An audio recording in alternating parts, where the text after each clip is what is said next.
क्या रहेगा? आगरा के चिकित्सा क्षेत्र का आज एक बहुत ही माइलस्टोन काम ये हुआ है। एशियन मेडिकल कॉलेज आगरा में कैथ लैब का उद्घाटन मुझे और योगेंद्र उपाध्याय जी को करने का शुभ अवसर प्राप्त हुआ, जिसकी कीमत 12 करोड़ है। मुझे बताया गया इस मॉडल की हिंदुस्तान में ये 7वीं मशीन है, तो ये बहुत ही एडवांस स्टेज की है। तो जो हमारे मरीजों को प्राइवेट में मेदांताज, अपोलोज, मैक्सिस, फोर्टिस या एम्स या पीजीआई जाना पड़ता था, कम से कम हृदय रोगियों को अब बाहर जाने की जरूरत नहीं पड़ेगी। मैं उत्तर प्रदेश सरकार का और केंद्र सरकार का ये धन्यवाद देना चाहूँगा कि पिछले ही कुछ साल में पीजी सीट्स फेज 1 के लिए 27 करोड़ 17 लाख इसकी धनराशि का है, और पीजी सीट्स फेज 2 में 57 करोड़ 60 लाख, यूजी सीट्स में 86 करोड़ 39 लाख, बर्न यूनिट के लिए 427 लाख और पीएमएसएसवाई में 20,000 लाख माने 200 करोड़। खुशी की बात है कि केंद्र और राज्य फेडरल सिस्टम है, तो 60 और 40 के अनुपात में ये धनराशि दी जाएगी। उत्तर प्रदेश सरकार की सबसे अच्छी बात है कि उन्होंने अपने हिस्से की धनराशि जो है, जैसी केंद्र 60 देता है, उत्तर प्रदेश मुख्यमंत्री योगी आदित्यनाथ का हेल्थ के प्रति एक बहुत ही संवेदनशीलता है, तो वो अपना 40% हिस्सा देते हैं। इस रूप में पीजी सीट्स के लिए 20 करोड़ 38 लाख केंद्र ने दिया, तो 679 लाख 6 करोड़ हमारे राज्य सरकार ने दिया। पीजी सीट फेज 2 के लिए केंद्र ने 3456 लाख दिया है, तो 2300 लाख राज्य सरकार ने दे दिया है। यूजी सीट्स में 5183 लाख केंद्र ने दिया है, तो अपना हिस्सा राज्य ने 3456 लाख दे दिया है। 1 यूनिट के लिए केंद्र ने 256 लाख दिया है, तो राज्य सरकार ने भी अपना हिस्सा 170 लाख दे दिया है। इसी प्रकार से पीएमएसएसवाई में केंद्र ने 120 लाख दिया, 120 करोड़ दिया है, तो 80 करोड़ राज्य सरकार ने दिया। तो इसको कहते हैं डबल इंजन की सरकार। जब एक मन की होती है तो फिर कोई बहानेबाजी नहीं चलती है, तू मैं नहीं चलती है। हमारे प्रधानमंत्री जी की जो प्रधानमंत्री आयुष्मान योजना है, वो विश्व की सबसे पॉपुलर योजना है, और हमारे मुख्यमंत्री जी का पहला भाषण भी जो सांसद के रूप में मेडन स्पीच हुआ था, वो कालाजार और जापानी इंसेफ्लाइटिस पे हुआ था, जिसमें वो उन्होंने ना केवल गोरखपुर में बल्कि उत्तर प्रदेश के सभी मेडिकल कॉलेज में अलग से भी किया है, और केंद्र का 60% अपना 40% दिया है। बहुत से ऐसे राज्य हैं, मैं राजनीतिक बात नहीं कहना चाह रहा हूँ, हमारा केंद्र का 60% पैसा जा चुका है, क्योंकि मैं एमओएस हेल्थ भी रह चुका हूँ, खासतौर से तमिलनाडु में, पश्चिम बंगाल इत्यादि में, और लेकिन राज्य नहीं देता है, और उस पैसे का अपनी योजना के नाम से खर्च कर लेता है, यूटिलाइजेशन सर्टिफिकेट ही नहीं देते हैं। तो उत्तर प्रदेश में स्वास्थ्य के मामले में क्रांतिकारी निर्णय लिए गए हैं, और लगभग हर मेडिकल कॉलेज को केंद्र और राज्य ने सुसज्जित करने का और उसको प्रमोशन करने का, सुविधा देने का काम किया। 1 डिस्ट्रिक्ट 1 मेडिकल कॉलेज के तहत की तुरंत सहायता मिले। तो मैं प्राचार्य एशियन मेडिकल कॉलेज का और केंद्र सरकार का, राज्य सरकार का और योगेंद्र उपाध्याय जी निरंतर लखनऊ में उलझी हुई फाइलों को सुलझाते रहते हैं, और हम दिल्ली में उलझी हुई फाइलों को सुलझाते रहते हैं। तो ये आपसी समन्वय का बहुत बड़ा लाभ आगरा की जनता को प्राप्त है। एशियन मेडिकल कॉलेज का ये एक गौरवशाली इतिहास रहा है कि उत्तर प्रदेश के 2 मुख्यमंत्री लखनऊ में बीमार हुए, केजीएमसी होने के बावजूद वो आगरा आए, जिसमें बीडी शर्मा साहब की अभी कुछ दिन पहले ही डेथ हुई है, जिसमें कमलापत त्रिपाठी साहब का उन्होंने ऑपरेशन किया था। बहुत नामी गिरामी चिकित्सकों का ये शहर है, और मैं जनता से एक अपील करना चाहूँगा कि हमारे एशियन मेडिकल कॉलेज में हर प्रकार की सुविधा है, कमीशन से क्वालिफाइड डॉक्टर हैं, बहुत ही गजब की फैकल्टी है।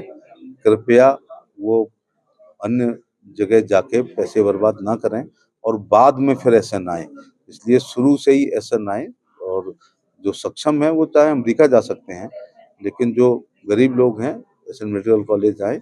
अब एशियन मेडिकल कॉलेज एक बार आके देखें, उसके बाद में राय बनाएं।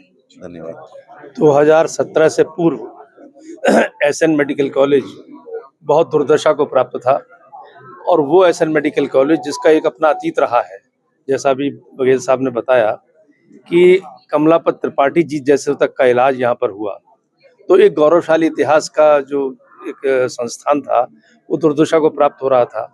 उसके बाद जब प्रयास हुआ 2017 में, मोदी जी की सरकार, योगी जी की सरकार आई और मोदी जी के केंद्र में थी, दोनों जगह प्रयास किया गया, तो प्रधानमंत्री स्वास्थ्य सुरक्षा योजना में इसको शामिल किया और सुपर स्पेशलिटी विभाग खोलने के लिए प्रक्रिया शुरू हुई, जिसके तहत लगभग 200 करोड़ रुपया यहाँ पे सैंक्शन हुआ। उससे पहले 500 करोड़ रुपए सैंक्शन होकर एक बहुत बड़ा अब मिनी एम्स की ओर अग्रसर है।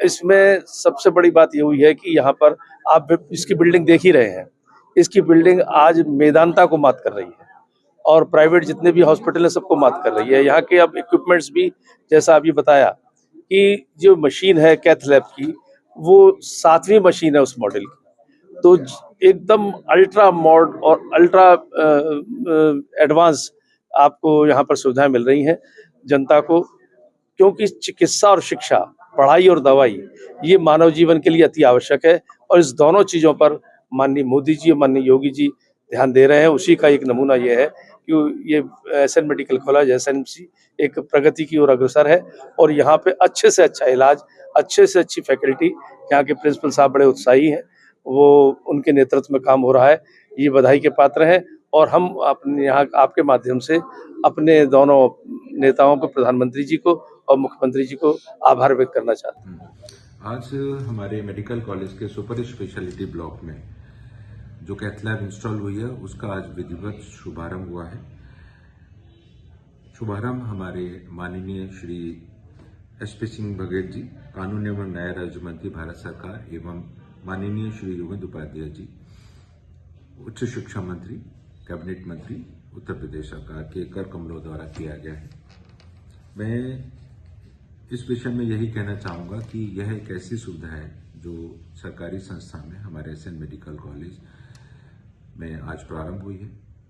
मैं आशा करता हूँ कि हमारे जो मरीज जिनके लिए इस तरह की एंजियोग्राफी, एंजियोप्लास्टी के लिए जो भी आवश्यकता होगी, अब हमारे कॉलेज में सुविधा होने के बाद उनको ये सुविधा प्राप्त होने लगेगी। हम ये भी साथ में निवेदन करते हैं कि मरीज प्रयास करें कि वो मेडिकल कॉलेज के सुपर स्पेशलिटी ब्लॉक में जो ओपीडी है वहां पर आकर के कार्डियोलॉजी ओपीडी में दिखाएं और अपना इलाज यहाँ कराएं। पता है कि दिल की नसों में ब्लॉकेज है या नहीं है, और ब्लॉकेज है तो कितना है, और उसमें भी ये आता है कि 50% से कम है ब्लॉकेज, तो उसमें केवल दवाइयाँ चल रही हैं। 50 से 70% है और मरीज का बैठे-बैठे सीने में दर्द नहीं हुआ है तो भी दवाइयाँ चल रही हैं। 70% से ऊपर का ब्लॉकेज है तो ही एंजियोप्लास्टी की जरूरत पड़ती है। तो जिन मरीजों को हार्ट अटैक की समस्या है, जिनके ट्रोपोनिन जो हार्ट अटैक की जांच होती है वो पॉजिटिव है, ईसीजी में चेंजेस हैं, जिनको बैठे-बैठे सीने में दर्द है, थोड़ा-सा चलने में सीने में दर्द है, इको में चेंजेस हैं, तो कई सारे सिनेरियोज बन के एंजियोग्राफी एक जांच है। जैसे सीटी स्कैन होता है दिमाग में देखने के लिए कि भाई दिमाग की सारी चीजें ठीक चल रही हैं, उसके ऊपर एमआरआई होता है, वैसे ही एंजियोग्राफी एक दिल की नसों की जांच है, महज एक जांच है, जिससे ये मालूम पड़ता है कि एक्चुअल में ब्लॉकेज कितना है। बहुत सारे ऐसे मरीज हैं जिनको माने कब ये पता चल जाना चाहिए कि उन्हें ये दोनों ही जांच कराने का वक्त आ गया है? उसके लिए मरीजों को डायरेक्टली नहीं बोल सकते कि आपको एंजियोग्राफी करानी है। उसके लिए आप अपने फिजिशियन से मिलिए। सिम्पटम्स में आपको अगर चलने फिरने में, थोड़ा-सा चलने फिरने में सीने में दर्द है, या फिर बैठे-बैठे सीने में तेज दर्द हो रहा है, बैठे-बैठे सीने में दर्द है, जो कंधों में जा रहा है, हाथ में जा रहा है, पसीने बहुत ज़्यादा आ रहे हैं, घबराहट हो रही है, स्पेशली शुगर वाले मरीजों में जहाँ पर सीने का दर्द मालूम नहीं पड़ता है, उनको पसीने बहुत ज़्यादा आते हैं, डायफोरेसिस होती है, इम्पेंडिंग डूम, उनको लगता है कि हाँ, अब तो हालत मरने वाली जैसी हो गई है। तो ऐसी अगर दिक्कत है तो उन पेशेंट्स को एंजियोग्राफी की जरूरत पड़ सकती है, लेकिन उससे पहले तो उसको एंजियोग्राफी कार्डियोलॉजिस्ट करते हैं, उससे पहले कार्डियोलॉजिस्ट देखकर बताएंगे कि आपको क्या जरूरत है, क्या जरूरत नहीं है।